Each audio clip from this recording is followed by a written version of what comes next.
दौंड पूर्व भागात पाण्यासाठी हंडा मोर्चा, शेतकरी आणि जनतेचा आक्रोश. आपण पाहत आहात जे न्यूज 27. दौंडच्या पूर्व भागात उन्हाळा सुरू होण्यापूर्वीच भीषण पाणीटंचाईने नागरिकांचे हाल सुरू झाले आहेत. गेल्या 15 दिवसांपासून गावे तहानलेली शेतात उभी पिके करपत आहेत, विहिरी कोरड्या पडल्या आहेत. BBC कालव्यात पाणी नसल्यामुळे शेती संकटात सापडली आहे. माणसांना आणि जनावरांनाही पिण्याचे पाणी मिळत नाही. या गंभीर परिस्थितीविरोधात त्रिदल महिला शक्ती आघाडी आणि राजमाता जिजाऊ ब्रिगेड यांच्या वतीने पुण्यातील सिंचन भवन, मंगळवार पेठ येथे शांततेने आमरण उपोषण सुरू आहे. प्रशासनाने दखल घेतल्याने आता हंडा मोर्चा काढण्यात आला. आंदोलनकर्त्यांचा एकच सवाल, पाणी आमच्या हक्काचे नाही, कोणाच्या बाप्पाचे. शेतकऱ्यांचे हक्काचे पाणी कोणासाठी वळवले गेले? शेतकरी जगवायचा की नाही? प्रशासनाला याचा विसर पडला आहे का?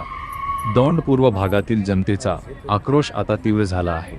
पाणी प्रश्नावर तात्काळ तोडगा न निघाल्यास आंदोलन अधिक उग्र होण्याची शक्यता व्यक्त होत आहे.